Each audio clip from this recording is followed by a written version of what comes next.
میرے حبیب کریم سید عالم صلی اللہ علیہ وسلم نے فرمایا، اللہ کریم نے بندے کو، مخلوق کو پیدا کرنے سے پہلے جو تحریر سب سے پہلے لکھی تھی نا، اللہ نے اپنے پاس جو جملے سب سے پہلے لکھے تھے بندے بنانے سے بھی پہلے، وہ فکر یہ تھے کہ ان رحمتی سبقت اعلی غضبی، رب کریم نے لکھا تھا بے شک میری رحمت زیادہ ہے، میرا غضب زیادہ نہیں ہے۔ اس نے لکھا تھا کہ میری رحمت ہمیشہ میرے غضب پر غالب رہے گی، غلبہ رحمت کا ہے۔ سنیں، بڑی پیاری حدیث، بڑی خوبصورت حدیث، کنز المال میں دیگر کتب احادیث میں ہے۔ حضرت ابو ہریرہ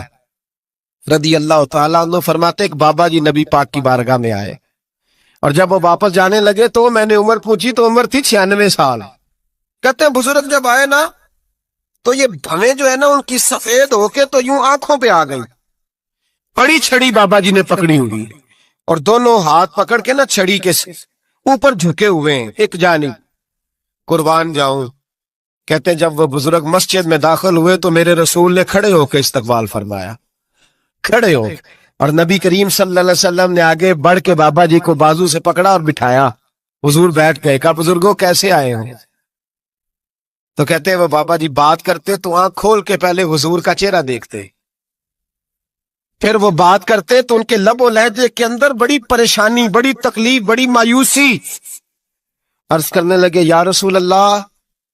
حضور زندگی ساری گناہوں میں بیت گئی ہے، حضور غلطیاں ہی غلطیاں، یاد ماضی عذاب ہے، یا رب چھین لے مجھ سے حافظہ میرا۔ اے اللہ کے رسول بڑی لمبی فہرست ہے، پاپ ہی پاپ ہے، کالے سیاہ دفتر ہے۔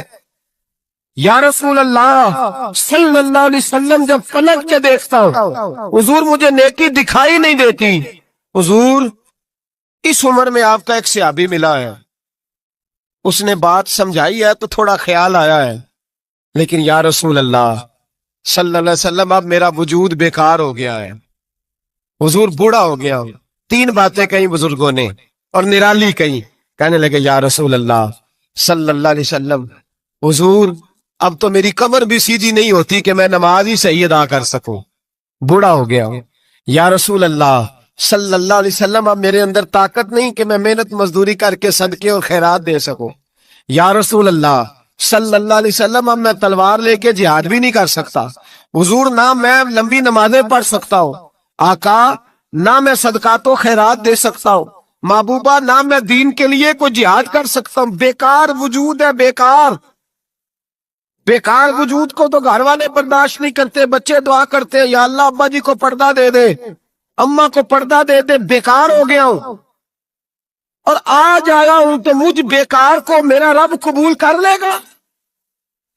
آج کلمہ پڑھوں تو بیکار ہوں، کسی کام کا نہیں، نہ نماز نہ صدقات نہ جہاد، قبول کر لے گا؟ حضرت ابو ہریرہ فرماتے ہیں جیسے برسات میں بارش کی جھڑی لگتی ہے، یوں مصطفیٰ کی آنکھوں سے جھڑی لگ گئی، حضور کھل کے روئے، کھل کے۔ اور میرے حبیب پاک نے فرمایا بزرگوں بڑے مجاہد ہیں،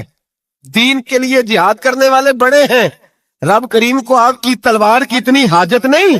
اور فرمایا اس کے خزانے کوئی خالی تو نہیں کہ آپ ہی گویا صدقہ دیں گے تو بھرے جائیں گے، اور فرمایا پھر رب کریم کی شان میں اضافہ نہیں کرتی عبادتیں، وہ تو بندے کو نفع دیتی ہیں۔ میں بزرگوں نہ آپ جہاد کریں نہ آپ صدقات دیں، لا لمبی نمازیں پڑھیں، آپ صدق دل سے آ جائیں، اللہ کے رسول کا وعدہ ہے رب آپ کو بغیر حساب کتاب جنت عطا فرما دے گا۔ آنا تو شرط ہے کہ نہیں؟ آئے تو صحیح، نہ پہنچے تو صحیح، آ جائیں، اس کو نہیں عادت صدقات و خیرات کی، جہاد کی، تبلیغ، آئے تو صحیح نا۔ ان اللہ بدا اذا عرفا ثم تاب تاب اللہ علیہ، میرے حبیب نے فرمایا بندہ جب رو کے کہتا ہے نا یا اللہ غلطی ہو گئی معاف کر دے، فرمایا میرا مالک اسے فوراً ہی معاف فرما دیتا ہے۔ تو آ تو صحیح، تو آتا ہی نہیں، تو آ ہی نہیں رہا، تو گھر میں بیٹھا ہوا ہے، تو سویا ہوا ہے، تو دکانداری کر رہا ہے، تو پیسے گن رہا ہے، تو آیا ہی نہیں، آ تو صحیح۔ بلکہ میرے نبی پاک فرماتے ہیں جب اللہ پاک کا بھاگا ہوا غلام آتا ہے پھر تو اللہ زیادہ راضی ہوتا ہے، پھر تو اللہ زیادہ راضی ہوتا ہے، زیادہ راضی ہوتا ہے، تو آ تو صحیح، پاس تو صحیح۔ بلکہ صوفیاء تو اور بات کرتے ہیں، وہ کہتے ہیں تو کبھی بھول کے بھی رب رب کرے تو اللہ تو اسے بھی قبول کر لیتا ہے، بھول کے۔ ملا رومی کہتے ہیں بنی اسرائیل کا بندہ ہے،